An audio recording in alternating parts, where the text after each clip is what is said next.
PT KB Pharma bekerja sama dengan radio kesayangan Anda mempersembahkan Sandiwara Radio Saur Sepuh. Disajikan oleh Procold, obat flu yang dulu dibeli dengan resep dokter, sekarang dapat dibeli bebas di mana-mana. Dan Kalpanax, obat penyakit kulit yang ampuh khasiatnya. Diproduksi oleh Haravana Record. Naskah karya Niki Kosasi. Hiasan musik dan sutradara Indra Mahendra.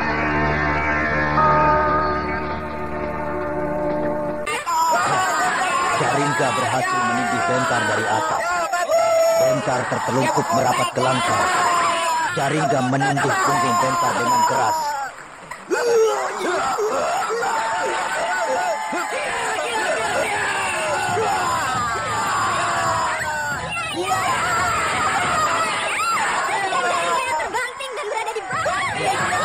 Sekarang Jaringga yang berada di bawah. Bentar menekan dari atas.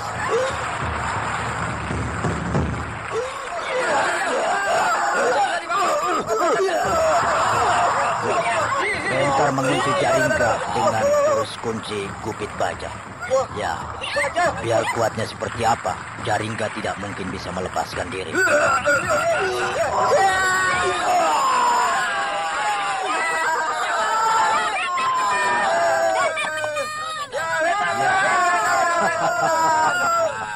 Jaringga menepuk-nepuk punggung Bentar tanda menyerah.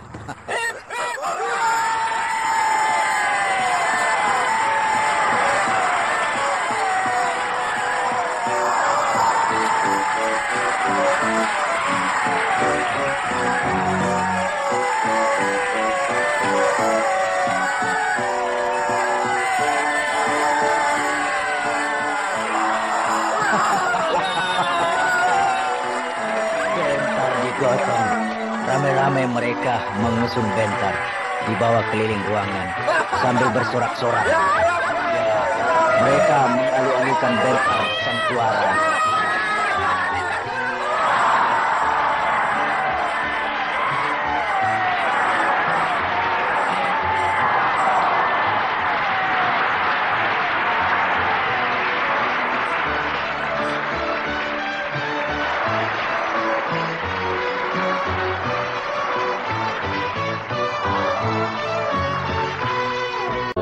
Tidak, Mika, sebuah kedai minum paling besar dan paling ramai di kota Gyangche. Bentar dapat mengalahkan Jaringga, kepala pasukan Mongol yang berangkatan itu. Dengan sukacita, para pengunjung ramai-ramai menggotong dan mengusung Bentar sambil bersorak-sorai.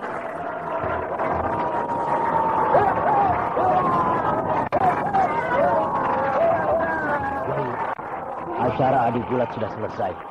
Sebaiknya kita pulang saja. Sebab acara selanjutnya minum-minum.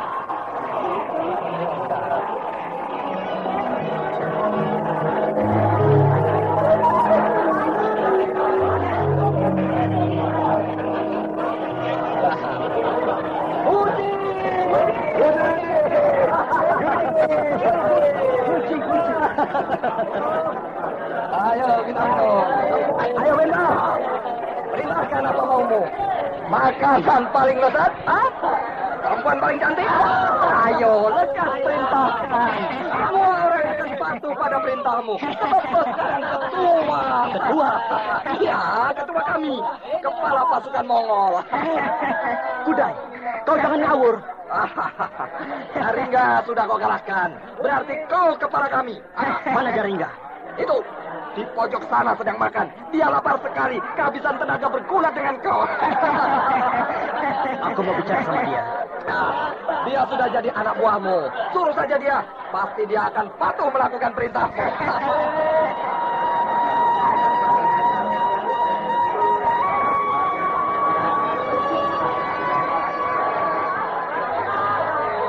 Jaringga. Oi, Bentar. Makan. Makanlah.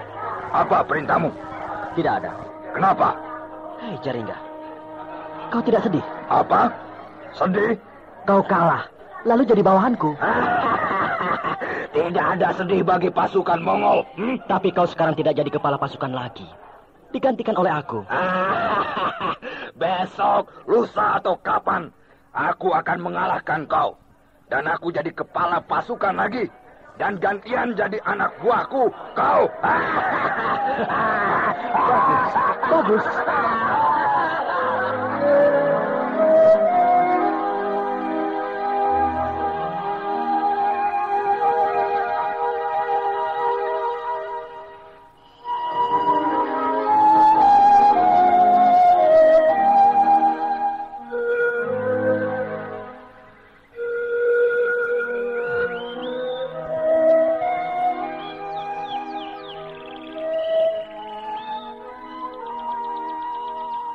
Raden.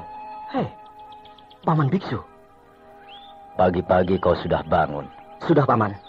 Aku kira kau akan bangun kesiangan. Sebab biasanya kalau malamnya habis minum-minum, besoknya pasti bangun siang. Saya sama sekali tidak mabuk, Paman. Pusing kepala pun saya tidak sama sekali, Paman. Wah, kau hebat sekali. Bisa mengalahkan orang Mongol yang jago minum. Biar saya minum arak berapa gentong, atau minuman keras lainnya sebanyak-banyaknya, saya tidak akan mabuk, Paman. Bagaimana mungkin? Jago minum saja, habis 3 guci mulai pusing. Apalagi gentong. Sebab saya mempergunakan ini. Apa itu? Butir pemunah racun. Hah? Butir pemunah racun? Iya.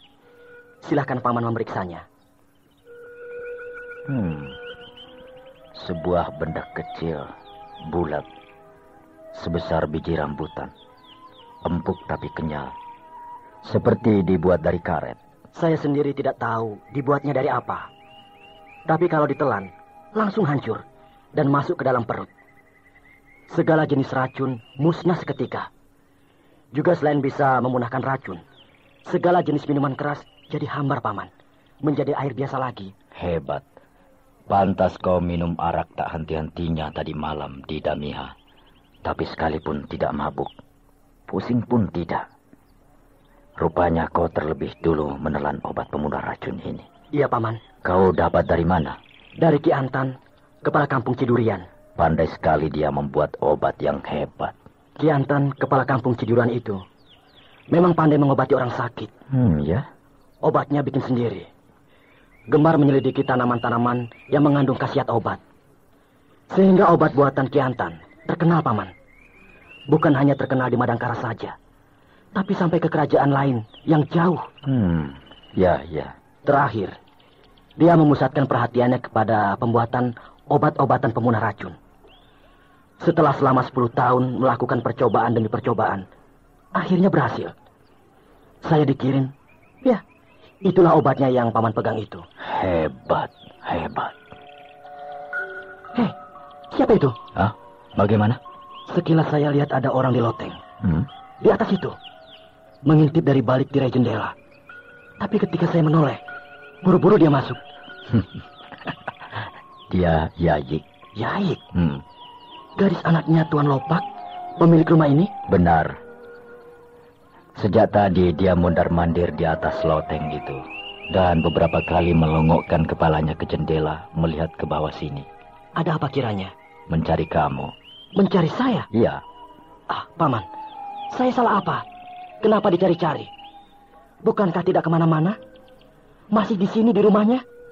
Dan kenapa tidak turun ke sini kalau memang mencari saya? Seorang gadis tidak mungkin bersikap dan berbuat seperti seorang pemuda bila ingin berkenalan lebih dekat dengan orang yang disukainya. Maksud Paman? Rupanya kehadiranmu memikat hatinya. Mengapa begitu, Paman? Lebih baik kau naik ke atas loteng itu. Temui dia. Tidak, Paman. Saya tidak mau berbuat kurang ajar. Ayahnya baik sekali. Menjamu kita dengan istimewa. Kemudian saya mengganggu anaknya. Diam-diam naik ke loteng. Betapa saya tidak tahu diri. Tidak tahu membalas budi. Saat ini kau sedang berada di mana, Bentar? Di Tibet. Jadi bukan di negeri Jawa Dwipa, bukan? Iya, tidak, Paman. Nah, lain lubuk, lain ikannya. Lain padang, lain belalang. Kau mengerti? Iya, Saya mengerti. Nah, lekaslah naik ke loteng. Temui dia, Yayi. Gadis yang manis yang sedang mekar itu. Baik, Paman. Loteng itu tidak terlalu tinggi. Tidak ada masalah bagimu yang sudah biasa menguasai ilmu meringankan tubuh. Tembok benteng istana Madangkara yang setinggi pohon kelapa dengan mudah saya lompati. Apalagi loteng rumah yang hanya setinggi pohon Kamboja itu. Sekali genjot, saya sudah akan berada di loteng itu. Hop! Ya.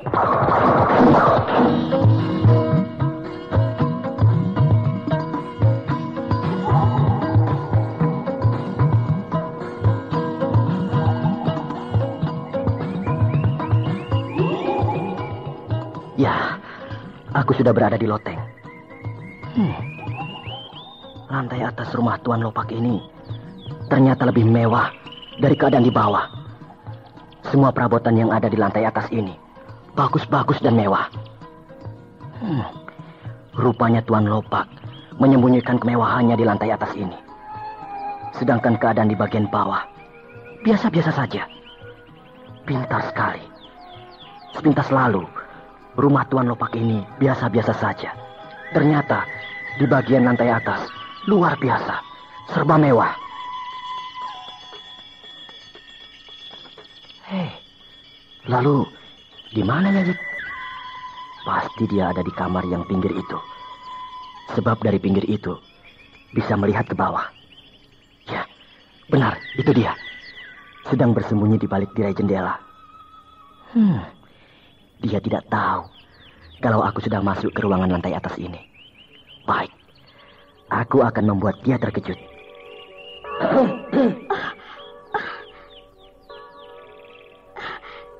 Bentar. Maaf, saya mengganggu. Tidak apa-apa, tidak. Saya hanya jalan-jalan, melihat-lihat keadaan. Ya. Mau minum apa? Apa saja mau. Sebab minuman Tibet semuanya enak. Bagaimana kalau arak? Arak? Bukankah kau jago minum? Jago minum? Tadi malam di Damiha kau juara. Juara gulat dan juara minum. Oh, kau tahu? Aku juga berada di sana. Kau ada di Damiha tadi malam? Ya, berdua dengan Tuan Biksu Kampala. Oh, dengan Paman Biksu Kampala. Kenapa kau terkejut? Berarti kau melihat aku? Ya, kau bergulat dengan Jaringga. Kau hebat, kau menang. Sungguh, aku tidak mengira tadi malam kau ada di sana dan menonton aku. Kau membuka baju, badanmu bagus sekali. Dadamu bidang, kekar, dan kuat. Kau gagah sekali. Gila, gadis ini polos banget. Dia memuji laki-laki yang berada di depannya. Langsung, tanpa ditutup-tutupi. Apakah begini watak gadis Tibet? Tidak suka bicara di belakang, tapi langsung di depan orangnya. Suka, dikatakan suka. Tidak, dikatakan tidak. Terus terang dan belak-belakan. Bentar, aku suka sekali kepadamu.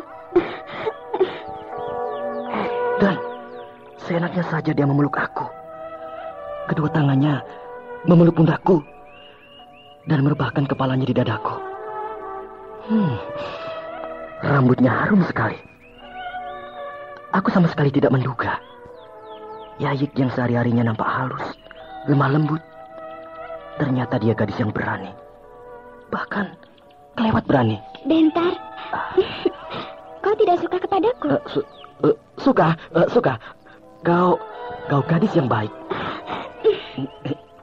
Iya,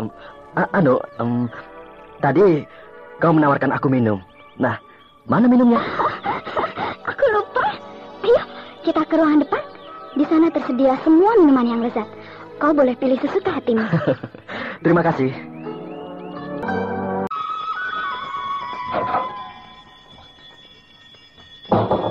Paman Biksu? Bentar. Ayo, kita segera berangkat. Melanjutkan perjalanan ke Lhasa. Hei, kenapa kau tergesa-gesa? Adakah sesuatu yang tidak beres dengan Yayik? Bahaya. Bahaya? Iya, kalau kita berlama-lama di sini, bahaya.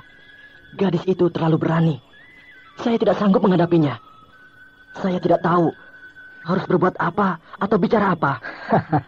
Paman jangan bergurau. Marilah kita segera tinggalkan rumah ini. Baiklah, aku mengerti. Apa itu? Suara orang banyak bersorak-sorak di depan sana.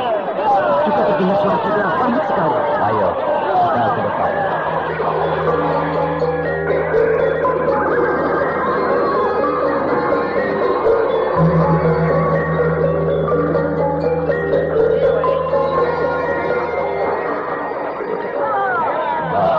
Itu mereka. Pasukan Mongol. Ya, benar. Pasukan berkuda Mongol, 15 orang, berteriak-teriak di depan rumah ini. Mereka mau apa? Apakah mau menyerbu ke rumah Tuan Lopak ini? Bentar, kau lihat siapa mereka? Itu Jaringga dan Kudai. Bersama mana buahnya? Jaringga! Kudai!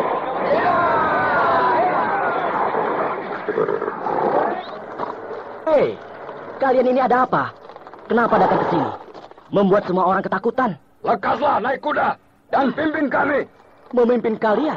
Ya, bawalah kami menjelajahi jagat raya. Aku bukan pemimpin kalian. Pasukan, Bentar pemimpin.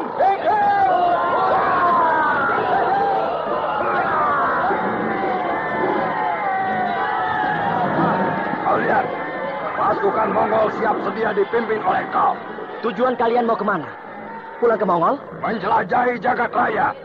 Mongol ada di mana-mana. Mongol negerinya luas, seluas jagat raya.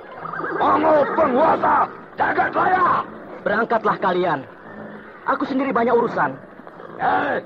Kau pemimpin kami. Kau tidak boleh menolak keinginan anak buahmu. Tidak bisa, Jaringga. Jelajahilah jagat raya. Genggamlah dunia di tanganmu. Tapi jangan bawa aku. Biarkan aku dengan tujuanku. Bentar. Kami memerlukan kau. Kau orang kuat. Bersama dengan kau, kami yakin akan bisa menaklukkan dunia. Lekas, naiklah ke punggung kuda.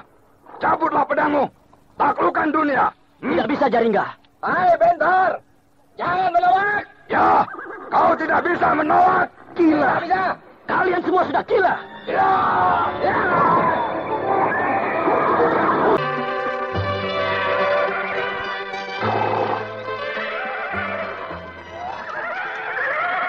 Ayo, Bentar.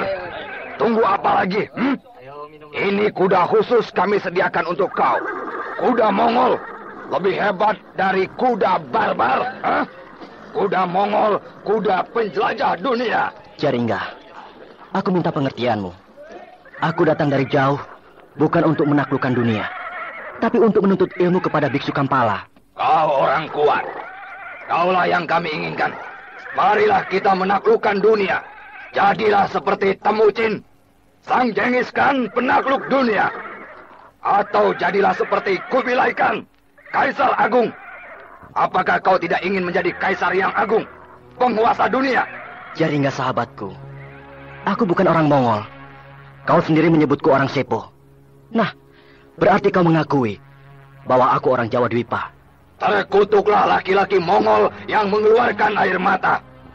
Tapi saat ini aku akan mengeluarkan air mata untuk sebuah persahabatan yang putus. Tidak Jaringga. Persahabatan kita tidak putus.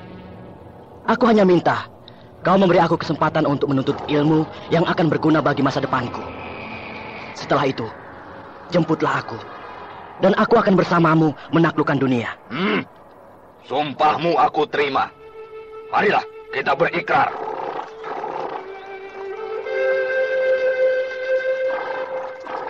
Nah, aku sudah mengiris pergelangan tanganku. Sekarang, irislah pergelangan tanganmu. Baik.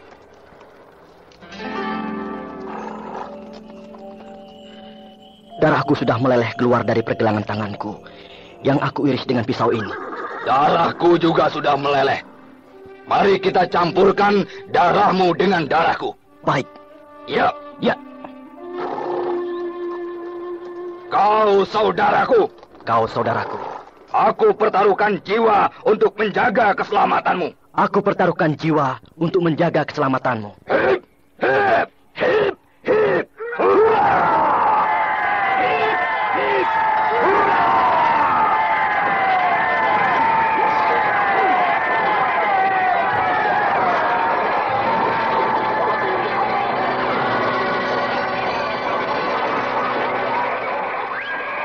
tinggal saudaraku. Selamat jalan, saudaraku. Ya, ya, ya, ya, ya.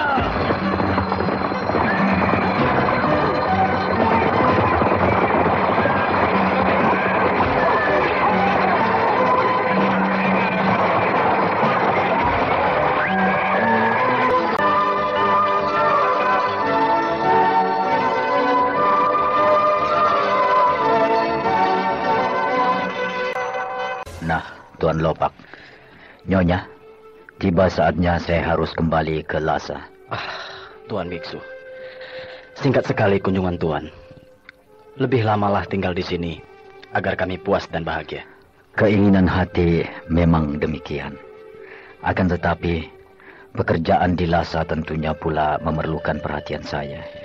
Ya, saya atas nama kepala keluarga mengucapkan terima kasih yang sebesar-besarnya bahwa Tuan Biksu berkenan mengunjungi kami. Saya pun mengucapkan terima kasih yang tak terhingga atas penerimaan dan perjamuan yang Tuan Lopak sekeluarga sajikan kepada kami. Sama-sama, Tuan Biksu. Selamat tinggal, Yayi. Bawalah ini. Apa itu? Oh, kalung. Sebuah kalung manik-manik yang amat elok. Hah? Kau sudah hampir jadi orang Mongol. Hampir jadi orang Mongol? Kalau terkejut akan berkata, "Ho." Pertama kali datang, kalau terkejut, kau berkata, "Hah?" Tapi sekarang, "Ho." Yayi, kalung ini manik-manik batu mulia. Harganya mahal. Mengapa kau berikan kepadaku? Karena aku suka sekali kepadamu. Terima kasih, Yayi.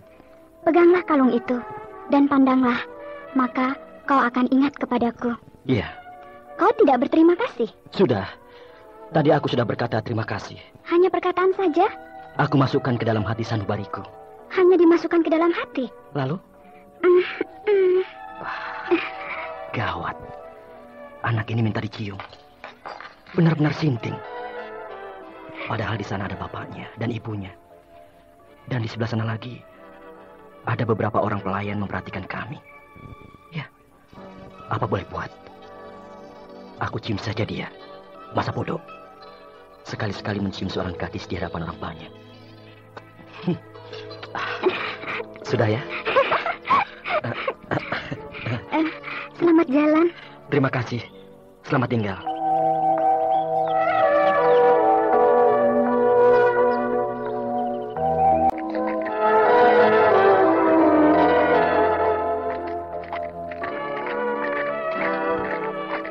Nah, kita sudah berada jauh di luar kota. Rumah-rumah penduduk sudah jarang. Hanya ada 1-2. Iya, Paman. Ada apa, Paman? Kenapa tertawa? Kau nampak lucu, tapi juga gagah memakai pakaian Tibet seperti itu. Diberi oleh Yayik. Dia benar-benar menyukai kamu. Iya, katanya supaya saya lebih kelihatan seperti orang Tibet. Ada benarnya juga. Sebab pakaianmu yang kau pakai dari Jawa Dwipa akan menarik perhatian orang. Betul, Paman. Di mana-mana diperhatikan orang terus. Saya jadi risih. Tadinya saya mau beli pakaian di pasar. Tak taunya diberi oleh Yai. 2 perangkat, Paman. Pakaian itu asli buatan Tibet. Dari kulit yak. Tapi halus sekali ya, Paman. Ya. Tidak seperti yang dipakai oleh rakyat Tibet lainnya. Agak kasar. Dan masih ada bulunya. Sebab kulit yak bisa dibuat dalam berbagai jenis. Dari yang paling kasar, yang biasa dipakai oleh para gembala, sampai yang paling halus, yang biasa dipakai oleh orang-orang kaya. Iya, Paman. Kau suka kepada Yai? Paman, siapa yang tidak suka kepada gadis yang manis seperti Yai? Anak orang terkaya di kota Gyangse. Tubuhnya bagus sekali. Padat berisi. Gesit dan tangkas. Nampak sehat dan kuat. Tapi, ya, kelewat berani terhadap laki-laki. Padahal dengan saya baru kenal. Tapi main seruduk saja. Jadi rasanya kurang cocok dengan saya. Ya, kau bebas menolak atau menerima. Ya, Paman.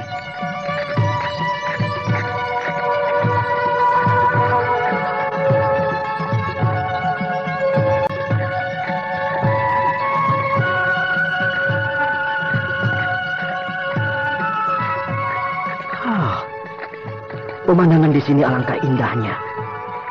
Sejauh mata memandang, yang terlihat hanya tanah berbukit-bukit. Tidak ada pepohonan, melulu hamparan batu-batuan.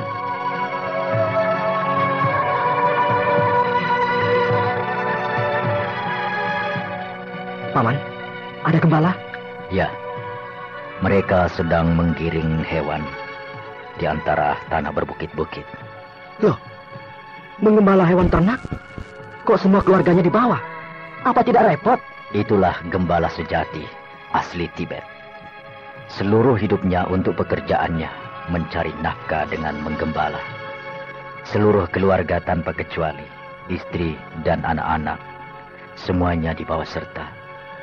Dan kau lihat, sebuah gerobak yang ditarik seekor keledai berjalan terseok-seok di belakang mereka itu. Ya, Paman. Saya melihatnya. Gerobak pedati itu berisi harta milik mereka. Oh ya? Ya. Kemana mereka pergi, semua harta miliknya dibawa. Ah, Paman.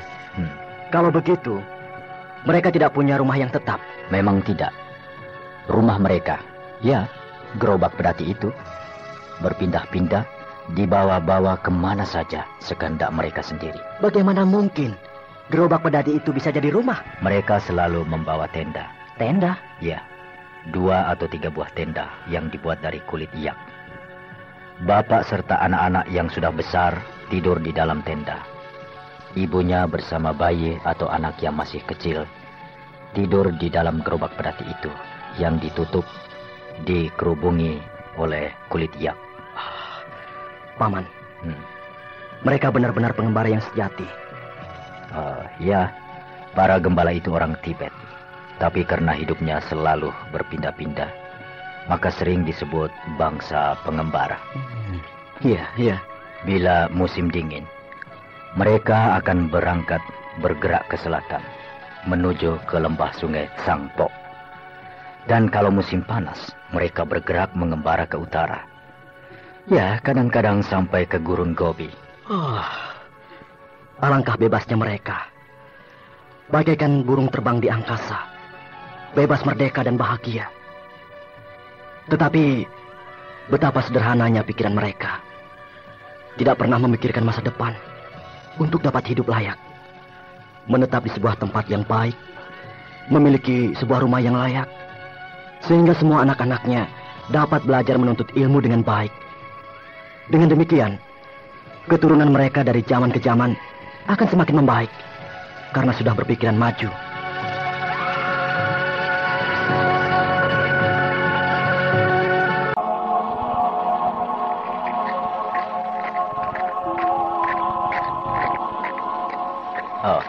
Lihat di sana itu.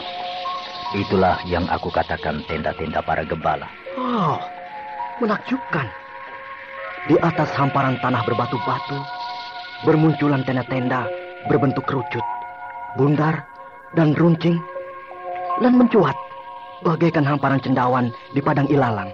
Tenda-tenda itu warnanya sama semua, bukan? Ya, benar, putih. Itulah tenda yang terbuat dari kulit yak, yang paling kasar. Tapi justru tebal dan kuat, tahan panas dan tidak tembus air. Ya. Suara lembu yang melenguh panjang di tengah padang yang luas mengingatkan saya kepada kampung halaman. Coba kau lihat, lembu yang mana yang tadi melenguh? Hei, lembu apa itu? Bulunya panjang, tanduknya bergerigi. Seperti lembu, tapi badannya kurus. Itulah yang dinamakan yak. Yak? Ya. Itu binatang ternak yang sejak lama kau rindukan ingin melihatnya. Oh, saya ingin melihatnya lebih dekat. Ya, boleh.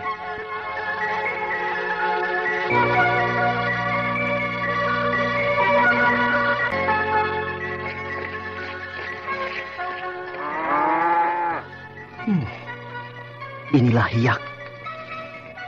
Hewan ternak ciri asli negeri Tibet.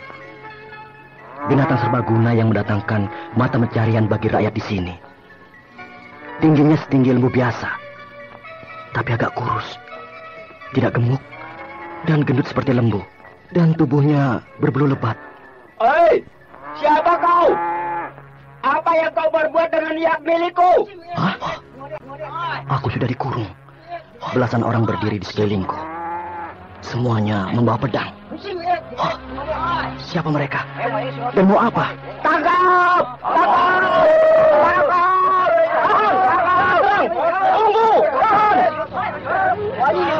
Pasti mereka kaum pengembara. Sebab pakaian mereka kulit yak yang sangat sederhana. Dan pedang mereka besar dan kasar. Mirip sebuah parang. Kau pencuri! Pencuri! Bukan! Aku bukan pencuri! Percayalah saudara-saudara, aku bukan pencuri! Takut!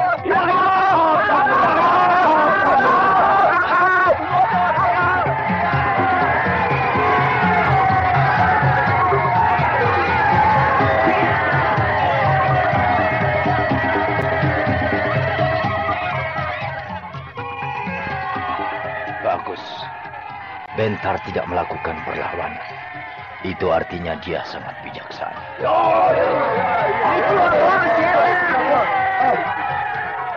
Nah, Bentar diseret ramai-ramai perkara.